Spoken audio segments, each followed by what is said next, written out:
What is up, y'all? Welcome back to the Wise and Well podcast. I'm your host, Herman Lynn, and I am a fitness and nutrition coach. And this podcast is here to help you build muscle, lose fat, and feel healthy without losing your mind. And I took last week off because I got back from our honeymoon in Greece, which was incredible. And so I am back this week. And I want to kick off by starting and saying that I really did not want to come down and record this week, probably mostly because it's very hard when you travel to a beautiful European country and get a ton of time off, and then you're coming back to realize all the responsibilities and all the things you have to do, right? And losing momentum a little bit makes it harder to get going with the things that you know you should be doing. So I think there's an important lesson in there that I don't want to shrug off, because the same exact way, that obviously a lot of people feel with working out or cooking their own food or any of those things, I feel a lot of that with, working on the business and working on content. And I don't want to do it all the time.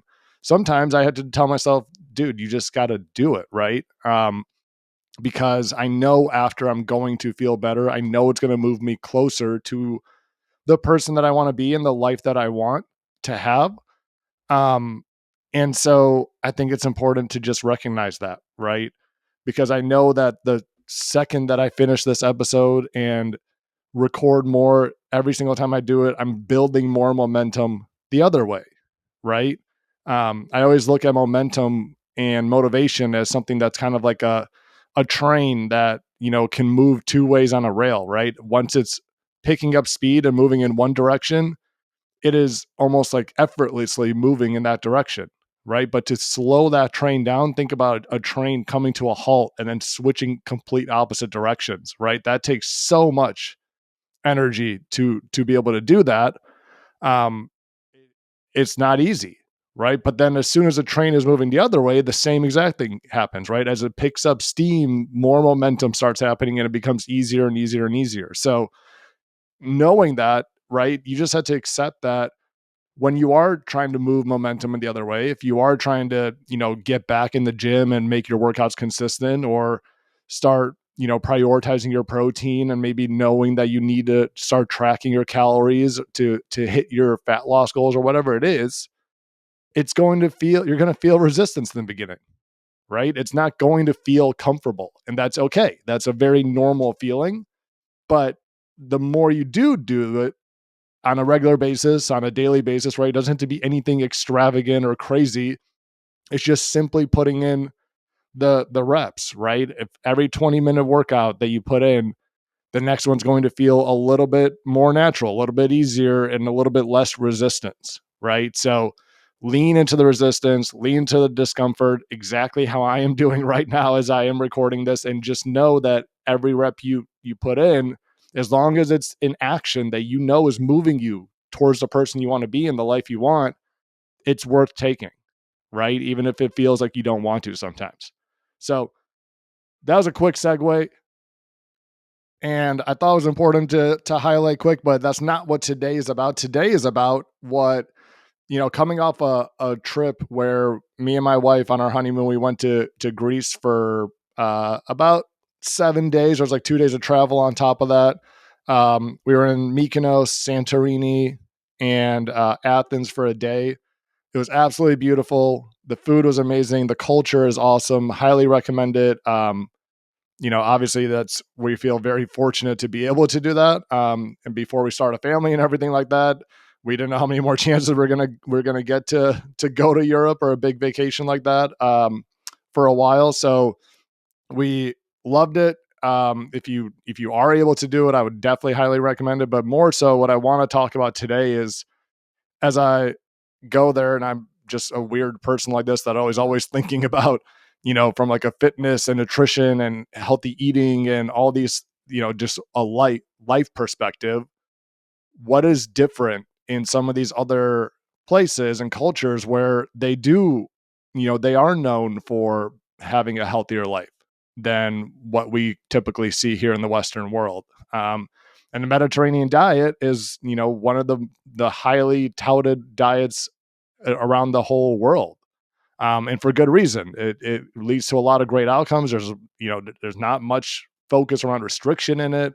The culture itself is very different in terms of how they live life, and of course, there's differences, right? If you look at most countries, as they get more civilized and become, their economies grow, you see kind of similar health problems increase across every country for the most part. But still, there's a very big difference in terms of the obesity rates, the longevity between a country like Greece and the United States. So I think it's important to be able to look at it and draw some conclusions of, or not conclusions, but at least understand what actions can I bring back and bring to you, but also into my own life, to make it a little bit healthier. So I think it's, the one thing I want to highlight too is people look at all these other countries and they try to pinpoint it's like this one food that they eat or that they don't eat.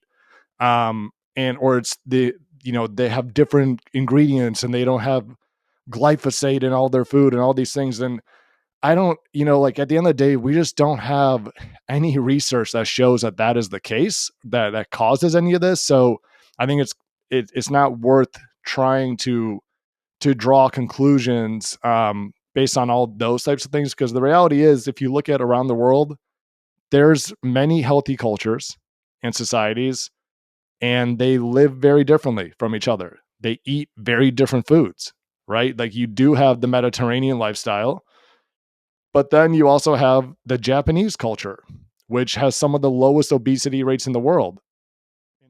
Over 50 to 60% of their calories comes from carbs, right? There's a lot of rice in that culture in general. There's a staple food, and people look at that and like I don't. If you look at that, how can you point to it and say, well, carbs is the reason why obesity rates are so high, right? It just doesn't make sense. And so that diet though is very different than the Mediterranean diet, right? And there's a lot of other examples around the world as well. So I don't think it's looking at like they eat these specific foods or we don't eat those specific foods. It's more just how they prepare food in general and how they view food in general. So as I look at it, the three kind of like major distinctions and things that I noticed was, number one, the way they prepared food in general is just very different than here. And what I mean by that is they find very easy, simple ways to cook food and make it taste good without deep frying it in a crazy amount of oil in a fast food restaurant. They obviously have that in some places, but for the most part, most places we went to, it was a lot of traditional Greek cooking. There's a lot of baking involved. Maybe they're using a stovetop, grilling, and very few things were, covered in batter and fried. Um, for the most part, it you could tell a lot of the flavoring came from they're using a lot of herbs, they're using a lot of spices, they're making sauces that are very simple, like a tzatziki or a hummus, and using that to flavor the dishes on the side rather than kind of like smothering their whole dish in a bunch of crazy different types of sauces. There's a lot of citrus involved. And then in general, I would say the portion sizes are just different. They just are not as crazy of portion sizes as if you go to like an Applebee's here or something and get like a sampler platter. um, rarely did I walk away from a meal feeling like I was just like so overly stuffed to discomfort by any means. And part of that probably because a lot of it's a ton of grilled protein. There's a lot of chicken, a lot of pork, a lot of fish, whole grains on the side, a lot of salads and veggies. So it's a lot of whole foods that is on your plate every pretty much most of the restaurants that you go to. So it's hard to overeat. in a lot of those cases because you just feel full by the time that you're remotely um, near the end of your plate. And they even do use a lot of olive oil, right? I feel like everything we had olive oil on it, which is definitely calorie dense. But even still, with that, I felt everywhere we ate was delicious.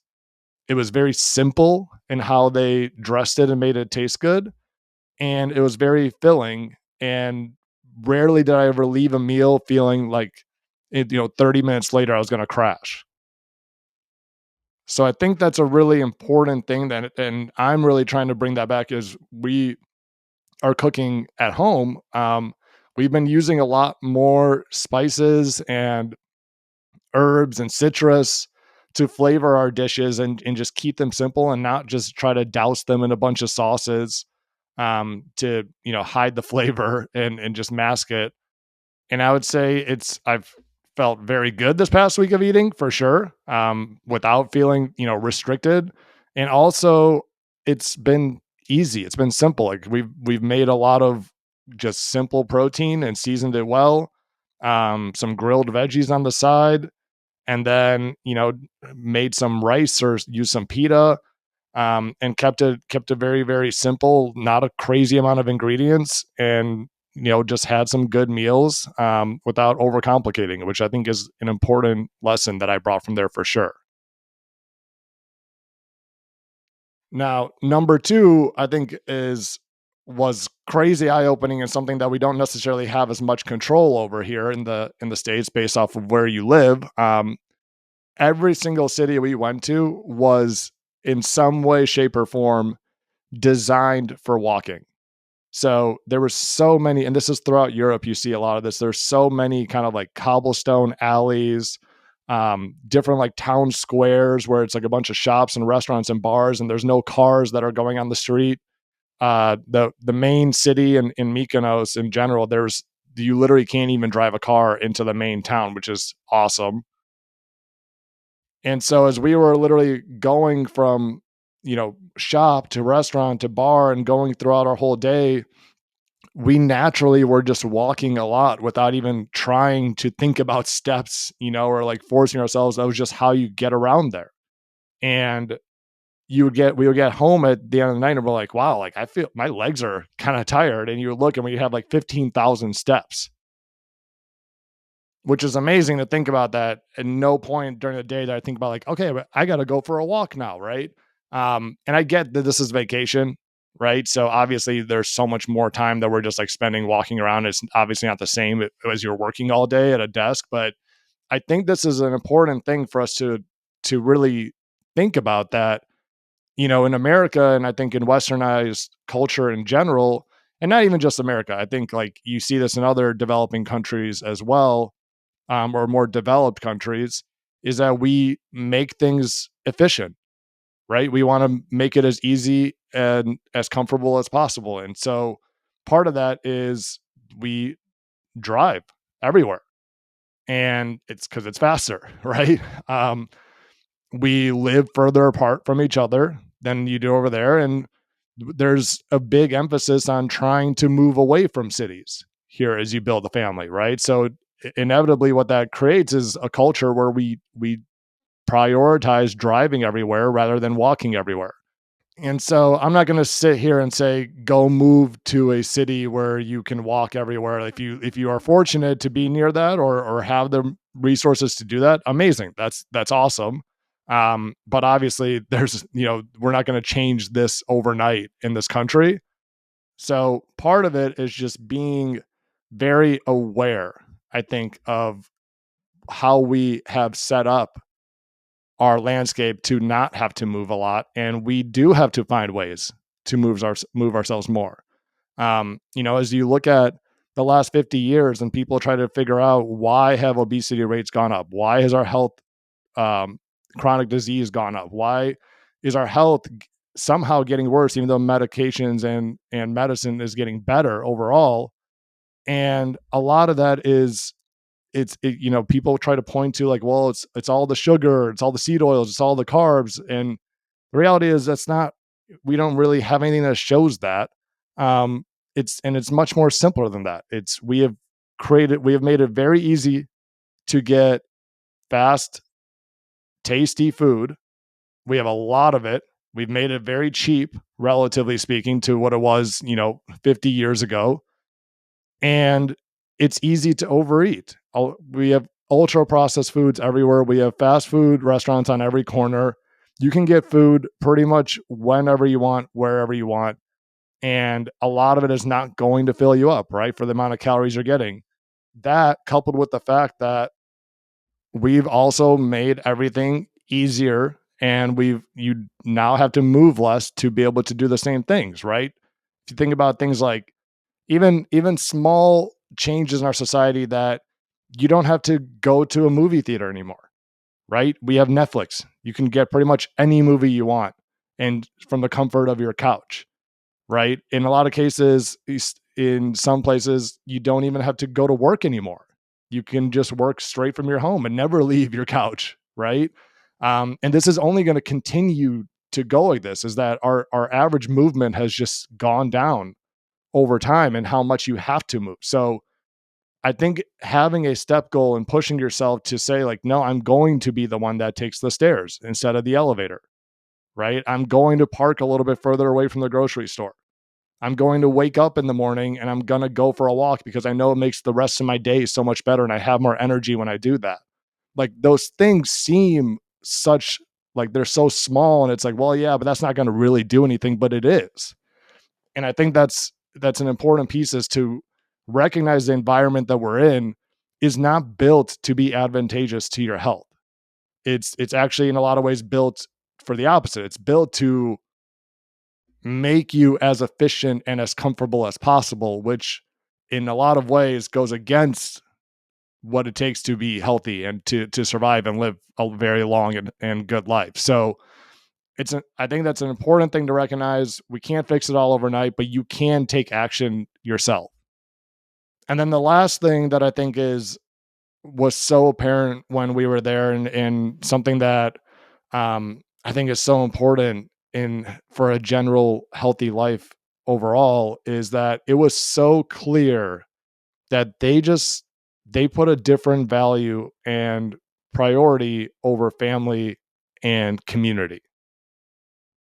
And a lot of the hole in the wall Greek diners that we went to, which was all the best food, they're all family run. Like it's like you could see the kids are working for their parents. There's people outside, having espresso or over there smoking a lot of cigarettes, but having a cigarette break with their friends and just hanging out and enjoying life, which is weird because like we don't necessarily see that a lot here. I think it's okay we don't see a lot of the cigarettes, but we don't see people enjoying company with each other as much as how apparent it was over there, and especially from a family perspective, right? Um, and I'm not saying that like everybody needs to go work for their parents or we should all give up our high paying jobs and go work in a cafe or anything like that.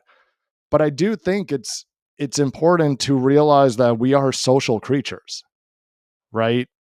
We are meant to be around each other and to support each other and help each other through the hardships of life. And it's it it's very easy today to not have to do that, right? Like I talked about, there's a lot of ways to work remotely, so you don't have to go into the office and see anybody anymore. There's a lot of ways you could work out from home and not go to the gym at all, right? There's there's so many, and especially post COVID, right? We've created a society and a culture where it's it requires effort and work to go see people. It's a conscious choice you have to make, and a lot of people are very comfortable in not making that choice anymore. And it feels comfortable, like for me, I like working from home.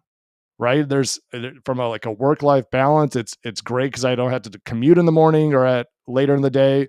Um, I can pop in a load of laundry in between meetings and, be more efficient that way. But at the same time, I will also say I do tend to notice that even though it feels more comfortable, I do feel a little bit more stir crazy. I feel a little bit more anxious, a little bit more stressed because I'm not talking my thoughts out loud with the person next to me, at work. And you kind of tend to kind of get in your own head a little bit, and make, things that maybe aren't that big of a deal seem like a bigger deal. And I think that's an important lesson because, again, just like fitness, just like nutrition, going out of your way to go, talk to people and have uncomfortable conversations and be vulnerable, um, is feels uncomfortable, right? But at the same time, that doesn't mean that we shouldn't do it, because I think at the end of the day, whenever I sit down and have a conversation with somebody, about some of the things that I've been struggling with, or some of the thoughts in my head that, I feel like I can't solve this problem, I always walk away with a refreshed perspective, some things I haven't maybe thought about before, and I always feel better from having the conversation, even though I didn't necessarily want to in the first place, right? And so I think there's something really important there, that we are moving in a direction, again, like through all three of these things. We're moving in a direction as a society where we are making food that's super easy to overeat, incredibly easy to get, and it is becoming a bigger and bigger portion of our overall diet. I think the last statistic I saw was that 70% of the American diet is ultra processed foods, which is insane to think about, right? Like, there's so many influencers who say that, oh, the dietary guidelines is making America sick, but people don't eat the dietary guidelines. People are primarily eating, Doritos and Oreos and McDonald's. And I think that's an important piece to recognize, is that that's only going to continue to grow, right? The direction that we're moving. The direction we're moving also is, it's only going to become easier to not move and to stay at home and do everything you need from there. It's like, sometimes if you've ever seen the movie Wall-E, right? Like, it feels a little bit like we're actually moving in that direction, where we're eventually going to get to a place where we're just going to be sitting in our seats and we could experience all the things that we want from just like a headset, and not actually have to move around anywhere. And then number three, we are making it easier and easier to not connect with people in person. And so I think those three things are so important for a healthy and fit life. And if we can be conscious of that and understand that the society around us here isn't necessarily conducive to give you an advantage in those three things, then I think we can at least recognize where we need to kind of go out of our own way, and be more conscious about making sure that we are prioritizing more whole foods, right? With more protein, and veggies and fiber, and cooking more of our own meals. We do need to be more conscious about forcing ourselves to go for walks and walk around the neighborhood, and not always take the easiest, fastest way to get from point A to point B. And number three, we do have to make a point to go see people and to build connection and drive community, because it's an important part of being a human, and it's only going to make ourselves and the people around us better. So hopefully that was helpful. I know it's a little bit of a different episode, but I thought those thoughts were so fresh in my head, and I feel like I needed to get them out. And it's something that I hope that, helps you in your daily life, because I know it's definitely given me a refreshed perspective as well. So appreciate you all. Hope you have a great week, and I will get back to the regular programming soon. Bye, guys.